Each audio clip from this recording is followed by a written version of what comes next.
Olá a todos e bem-vindos a mais um podcast Forward Ever, comigo, Fernando Cabral. Espero-vos todos bem, fortes e felizes. E hoje, nesse segundo episódio do podcast Forward Ever, vou falar do meu primeiro concerto internacional. Eu comecei a organizar concertos em 2000, em festas, aliás, em 2000, 2002, um bocadinho depois de voltar de Nova York, onde estive a estagiar na VP Records, na editora VP. Isso é outra história que eu contarei mais tarde. E quando voltei a Portugal, eu comecei a passar música em vários bares, principalmente no Rusty Café, em Sintra, um big up ao Rui Moreno, onde fazia noites lá às sexta-feiras. Quem esteve lá no Rusty Café era um clássico, ainda tive lá um bom tempo, um ano ou dois, ou acho que mesmo 3 anos, todas as sexta-feiras, noite reggae, com Racho Fernando. E depois, nessa altura, eu tive uma namorada alemã. Namorei com uma alemã, com uma miúda alemã. E ela virou-se para mim e disse: Tu não conheces o Gentleman? E eu, na altura, não sei se lembras, na altura não havia muitos cantores europeus brancos a cantar reggae jamaicano. Havia poucos. Eu acho que até o Gentleman foi o primeiro que eu ouvi. E ela fez-me ouvir. Eu, primeiro, quando ela me disse cantor de reggae alemão, eu, alemão, cantor de reggae alemão, que é isto? E ela fez-me ouvir o Journey to Jah.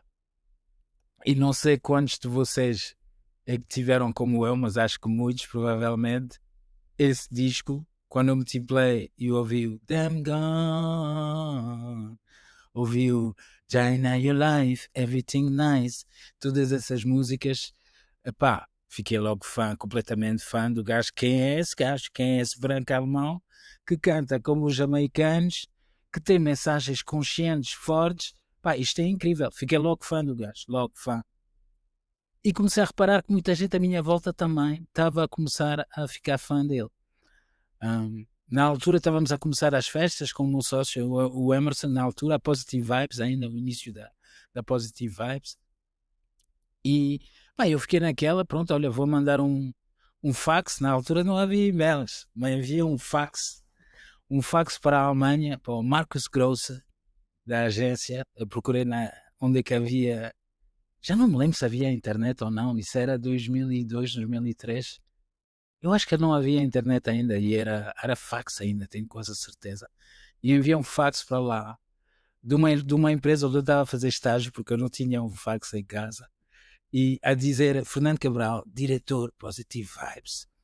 E enviei para lá a perguntar as condições para fazer Gentleman em Portugal. E na altura, e a primeira resposta que eu tive era que eram 19 pessoas a viajar.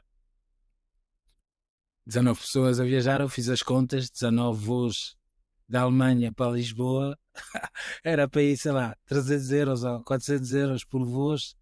Pá, dava logo uns 6 mil ou 8 mil euros em voos, só em voos. Então, pá, abandonei logo a ideia de fazer Gentleman. Muito obrigado, fica para a próxima. E isto eu acho que estávamos em setembro de 2003 ou alguma coisa assim. Pronto, vou continuando a fazendo a minha vida, fazendo, tocando aí, fazendo uma festinha por aí. E em dezembro desse mesmo ano, 2023, recebe um novo fax ou e-mail. Já não sei se era fax ou e-mail, para ser honesto. Essa memória está assim um bocadinho coisa. A dizer, Fernando, olha, afinal, vamos passar por Madrid e por Barcelona. Vamos levar o backline todo. Backline são os instrumentos, as baterias, os teclados e isso tudo. Normalmente, quando os artistas vêm, temos que alugar isso. Não vai ser preciso hotel, porque vamos dormir num autocarro, só vamos precisar de uns quartos coisas.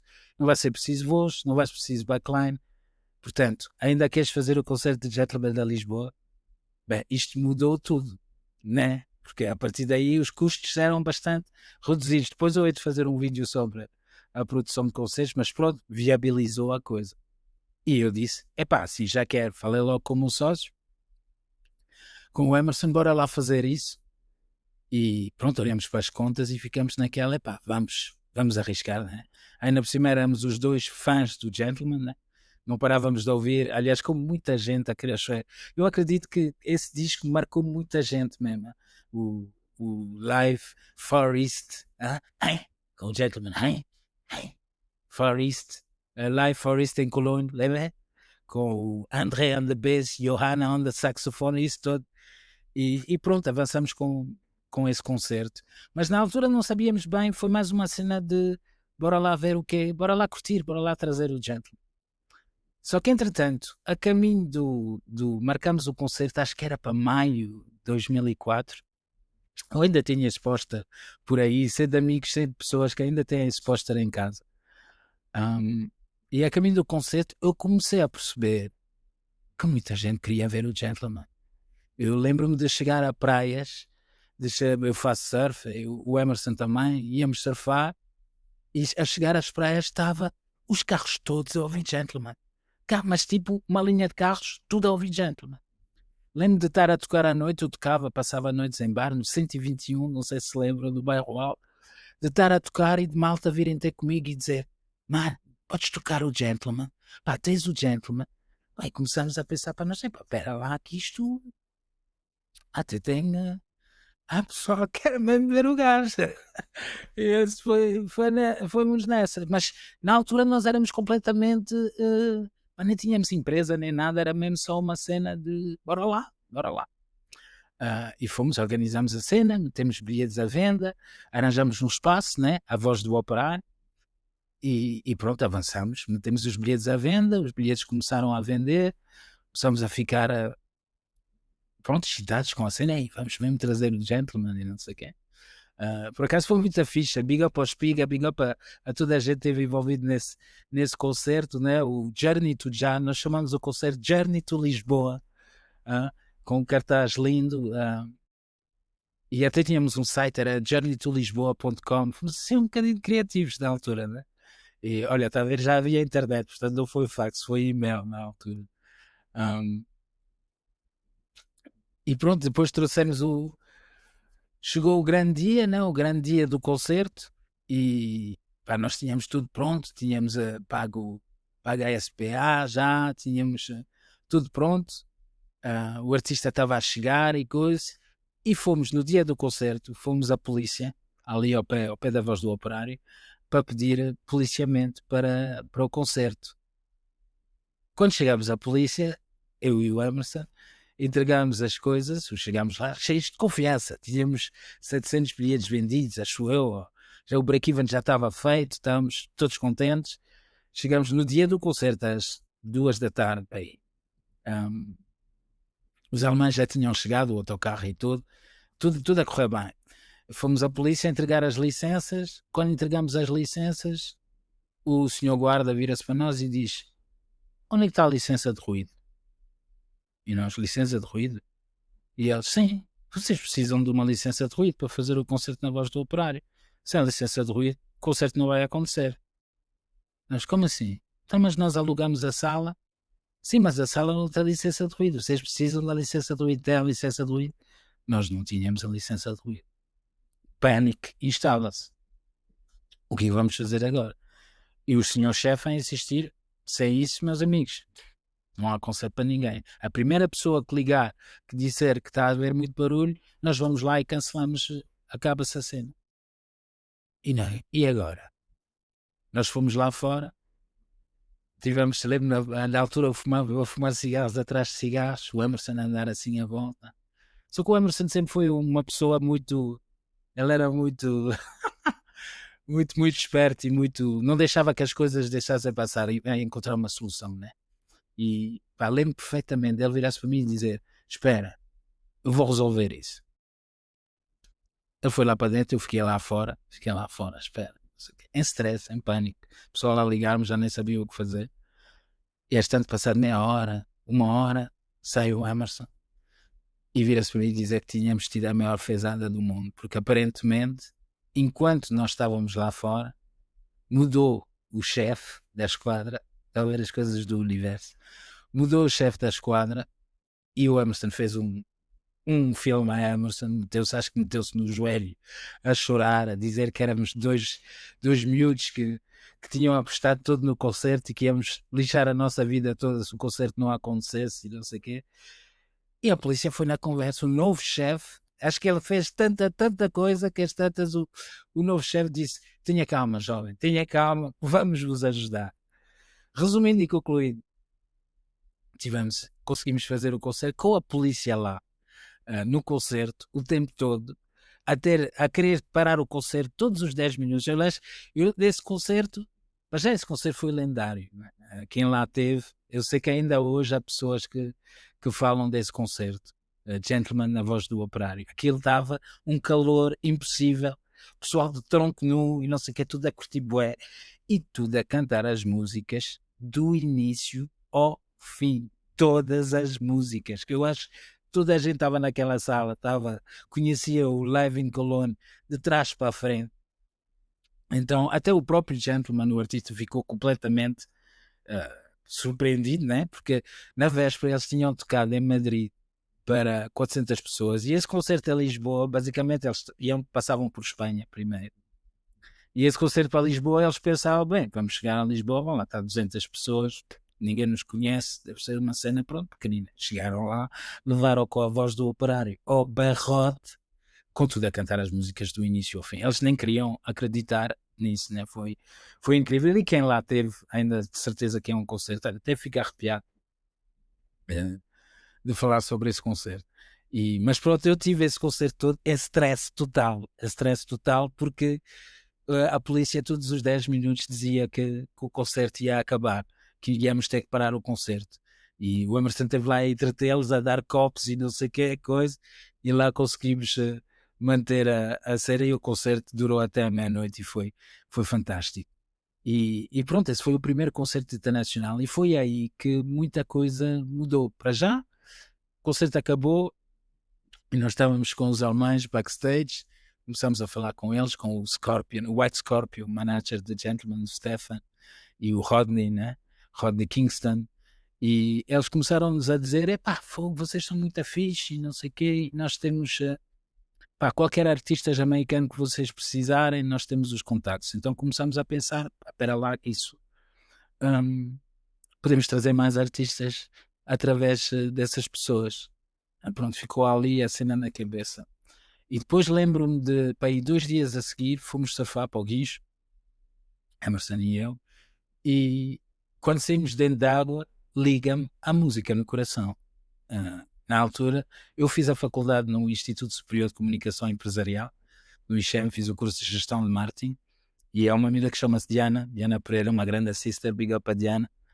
A Diana trabalhava na música no coração há muitos anos, e eu falei muito de reggae. A Diana estava sempre a falar de reggae. Vocês têm que fazer concertos de reggae. E não me ligavam nenhuma, zero. Eu saio dentro da água do Guiz, depois desse concerto de Gentleman, toca-me o telefone, número desconhecido, atende, é a Diana. Olá, Fernando. Olá, a Diana da Música no Coração. Então, Diana, está tudo bem? Está tudo. Olha, sei que o teu concerto correu muito bem. E eu, é? Sim, concerto de Gentleman, já sei que foi muito bom. Olha, queremos o Gentleman para o Sudoeste. E eu, como assim? Sim, queremos o Gentleman para o Sudoeste. Podes tratar disso? E eu, ok. Já te digo. Desliguei o telefone, vim para o Emerson. Emerson, era a música no coração a querer comprar o Gentleman. E aí fez tilt nas nossas cabeças. Podemos organizar concertos, podemos vender os artistas, podemos trazer mais artistas e vender mais artistas pelos concertos. A partir daí ficou a ideia de criar a empresa e de avançar. Mas como puderam ver aqui, foi muita coisa de bora lá, está a acontecer isso, bora lá, está a acontecer isso, bora lá. Portanto, acho que é um bocadinho isso. Na altura, eu no primeiro podcast disse que as coisas aconteceram todas muito rapidamente, mas a realidade é que quando as oportunidades apareceram, nós agarramos essas oportunidades, e acho que é por aí que quando surgem as oportunidades tem que se agarrá-las e seguir em frente. Depois houve muita coisa com a música no coração, o Abrantes, eu falei do Abrantes no primeiro coisa, ele é que me disse, estão a abrir a porta para o Sudoeste, propõe um palco de reggae, depois acabou por ser o palco Positive Vibes. O Gentleman, a nossa relação com o Gentleman é dos artistas com quem tenho uma maior relação desde aquele tempo, um homem que eu amo muito, uma muito boa pessoa, ele e a sua banda toda. E Far East, tivemos momentos incríveis com vocês todos. Eu lembro-me, sei lá, o Surf Beats, né? O People of the Mountains, que continua a ser hoje em dia uma cena lendária, sei lá, a festa da MTV, tantos concertos com Gentleman que foram maravilhosos, e lá está mais uma banda que eu tenho muito orgulho de ter trazido a Portugal, e, e foi isso a experiência do primeiro concerto internacional, que quase não ia acontecer se não tivéssemos tido essa licença de ruído. E pronto, é isso. A história do meu primeiro de concerto internacional, o concerto que iniciou tudo, que lançou a minha carreira, que abriu as portas do mundo dos festivais e dos concertos internacionais e dos artistas reggae internacionais. Marcou-me muito. Só dizia que há tantas anedotas desse dia. Nós estávamos muito excitados, né, por receber os alemães, depois de ouvir tanto o Live in Cologne, sabíamos os nomes deles todos, e eles chegaram a Lisboa e saíram do autocarro com umas máscaras, tipo Covid. Pá, e nós vimos eles todos a sair com a máscara dentro do autocarro. E ficamos, na altura, já lá, era tal coisa, ficamos a pensar que eles não queriam respirar o ar de Lisboa. Depois descobrimos que havia um deles que estava doente dentro do autocarro, que era por isso que tinham as máscaras. Mas nós, quando vimos a cena, ficámos fogo. Olha os alemães, mano, os gajos não querem respirar o ar de Lisboa. Mas foi muito lindo. Na Voz do Operário, aquilo a tremer por todo lado. Foi uma cena linda. Mas viram o concerto, quase não aconteceu por causa da licença de ruído. E foi um dos meus primeiros feeling com a pressão dos concertos, né? O que é que pode acontecer nos concertos do processo. Essa pressão toda fez-me ficar careca. Fez-me ficar careca para os concertos e, portanto, no próximo episódio vou falar um bocadinho sobre isso, sobre a pressão de ser promotor de concertos e as dificuldades que uma pessoa passa para a organização de eventos e isso todo, partilhar um bocadinho com vocês. Espero que tenham gostado. Já sabem, subscrevem ao canal, comentem, mandem mensagens, falem comigo, dizem se gostam, se não gostam, o que é que querem ouvir, se calhar querem ouvir mais histórias ou sobre coisas específicas, digam-me que eu estou aqui para vos servir, está bem? Eu desejo-vos uma boa semana para todos, mantenham-se fortes e felizes, estamos juntos. One love.